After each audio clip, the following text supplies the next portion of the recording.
2 weeks since the last game. How tough has it been watching other sides pick up points, and how have you managed the players during that period? Well, I've said repeatedly, if we thought 28 points was going to be enough to stay in the division, then we're far mistaken. And I've said repeatedly that there's a certain level of points you have to get to, whether it's 34, 35, 36. What I do know is that we still need a couple of results. So it doesn't really matter what teams do around you. You've got to really get the points on the board if you possibly can. And no doubt at all, we could do with a result to get us starting again. When we've got 6 games to play, we've got 4 of them after tomorrow. 4 out of 5 are going to be at home. I think that's critical, even though they are pretty, as we know, tough fixtures. But home form has been decent since the turn of the year. So let's hope that can be the turning point for us. At the bottom of the table, it's very tight. Is it now 3 from 5 to go down, or could Newcastle get clamped in? 35, it looks as if you would expect Newcastle to get results. You would expect it not to continue. So I think you're quite right in what you say there. I think 30. I think the 5 teams are in it now. A couple of weeks ago there was 6 or 7 or 8, and it was terrific when they involved. So I think it's between the 5 clubs that are at the bottom, and we've got to make sure we're not one of the 3 that unfortunately slips out of the league. Will Mo Diarmi make his return tomorrow?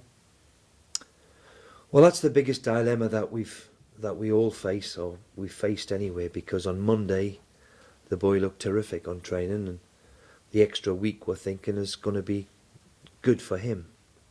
And unfortunately on Tuesday morning his knee was sore again. And I think that's the problem that we face with Mo. It's for 2-3 days he looks really, really decent, and then unfortunately his knee's still sore. So he didn't train on he had to come out of training on Tuesday, he didn't train Wednesday, he did a bit yesterday and was still a bit sore. So we're going to have to manage that situation and see how he is. This morning. Of course, we'd all like a Mo Diarmi fit, because we realise what he gave us. But he's been out for 5 months, virtually now, which is a long, long time. And he's still not 100% quite sure. So it's one of them awful dilemmas that you might have to take a risk. But in my experience with being involved in the Premier League, no matter how good a player you are, if you're not 100% fit, then it's not possible to play at the level which is required. So it's a crying shame, because we have missed him, there's no doubt about that. Him and Jelavic have been big misses and losses to us. We'll just keep monitoring the situation. What have you made of Crystal Palace under Alan Pardew? Because it's been quite a turnaround. Well, when you see what he's done at Newcastle, and when you see what he's done at Crystal Palace, he's done a smashing job. And in the wide areas, they've got attacking players, and Glenn Murray seems to have found a new lease of life, coming back from being at loan at Reading and scoring 8 goals in the last 9 games or whatever. Has been terrific. But I think a big pat on the back deserves to go to Alan and his predecessor Tony, who've turned Palace round in the last 18 months, because 18 months ago we thought they were a goner, but they've had a remarkable 12 months under Tony, and now Alan has picked it up, and you can always say to them, well done. He's described their away form as top 8, their home form as bottom 6, so you take some comfort. Fantastic. From that. Well, let's hope that continues. It's never an easy place to go and get a result, but it seems to be the way they're set up, suited to play on the counter-attack, especially with the pace they've got in wide areas, and the away from home seems to suit them. But last year it was their home form that kept them in the division, so it just shows you how crazy it is. And we've got to play to a level which can go and get a result, and we're capable, that's for sure. And we need them now. We need a couple of results, and it's all to do. And let's enjoy the challenge of the next month. And if you can get a win tomorrow, the landscape does change, because you've then got 3 home games on the spin. Yeah, well, as I said, I hope the home form is going to be critical to us. As I said, we couldn't have wished for a tougher run of fixtures, but in my experience, whether you're playing the bottom teams or you're playing the top teams, when you're in it, amongst it now like we are, then it's who handles, the word pressure gets used too much, but who handles the situation and manages to perform. I think that's the key to it, managing to perform and by hook or by crook get a result. Team news wise, you mentioned Jelavic. Will we see him again this season? Possibly. We certainly hope so, but again he's missed half the season too, and you know, my analyst said to me the other day, when Jelavic has been in the team, we've taken 25 points. I think he's missed half a season, so it just shows you how much we've missed him and Diami, to be fair. We hope that he can recover. We've only got a month to go. He's had a serious knee operation, as we know, a bit like Diami, so we hope that they get fit, but you know, I can't say genuinely that they're gonna play some part. Any other ins and outs for tomorrow? Unfortunately, Robertson turned his ankle yesterday, so he'll not be involved tomorrow. Curtis Davis has not recovered from his thigh strain either, so he'll not be involved. So that's what we've got. Steve, Elmo was in a minute ago talking about 6 cup finals to salvage the season. And what, in terms of the mentality of the players, are you looking for to get the job done? Well, I think they realise the situation. I think they realise the situation that we've got a month left.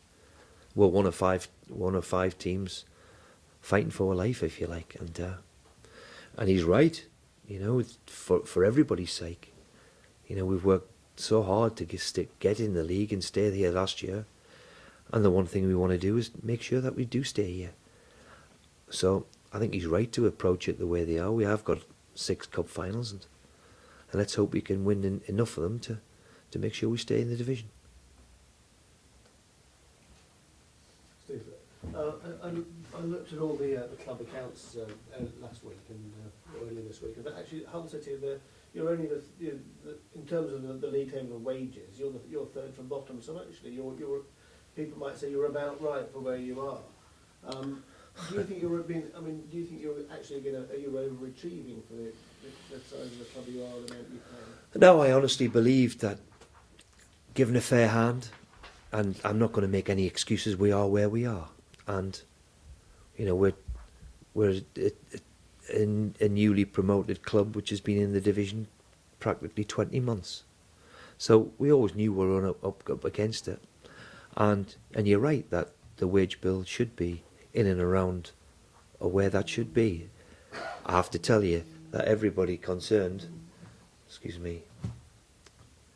takes a huge reduction in salary. So the club has had a really, really stringent policy that if we do get relegated, then the club doesn't fall into drastic times, which a lot of clubs do. Most players take a 40 and 50% reduction in their salary, which is key throughout it all. So we're realistic to know that, yes, we want to avoid going into the championship, but we've also made provisions, and sensible provisions, that we've kept our budgets pretty stringent and made sure that the club doesn't leak into the realms as it was before. And I think that's very important for a club like ours. That's also if it's 40 to 50%, that's a pretty serious incentive. Absolutely, yeah. Well, I think they need reminded of that. Yeah, I mean, and rightly so for a club like ours. I think that's the right provision to have in there. It's sensible, and of course nobody wants it to happen because, you know, it's a major overhaul of the whole club again, and you basically start all over again on your journey, if you like. But I don't think we really want to go into all of that. We want to stay positive, and you know, a club like ours, I think it's relative that we have a stringent budget that we stick to and make sure that the club doesn't go through the horrendous times that what it was 4 or 5 years ago before the previous owners took over, before these new owners took over. When you're playing Palace, I mean, they're not involved in the relegation fight. Is that easier? Well, we hope so. Yeah. We hope so. You could say they've got nothing to play for, but they've still got they're still performing in front of their own crowd. they're a demanding crowd who will demand from Crystal Palace that they do perform. It's our performance. And as I've just said on the radio there before, we've gone to Liverpool, we've gone to Man City, we've gone to Arsenal and picked up results. So if we perform to the levels we know we can, then we can go and get a result at Crystal Palace. And it'd be great if we could. It'd be a great start with then 4 games out of 5 at home, even though they're against tough opposition. Hey Steve, Wow. did that shock you? Yes. Don't usually get a call from the back. I do apologise. Seen reports this morning that Abel Hernandez could be interested in Palermo for a possible return there. Is there any truth in that? And is it something you're looking at? I haven't seen that. I think Abel wants to stay in England as far as I'm concerned and play in the Premier League. He couldn't wait to get here, so I don't know why he would want to return, but no, as far as I'm concerned, I haven't seen any of the reports, and certainly that's news to me. Okay? Okay. Thank you.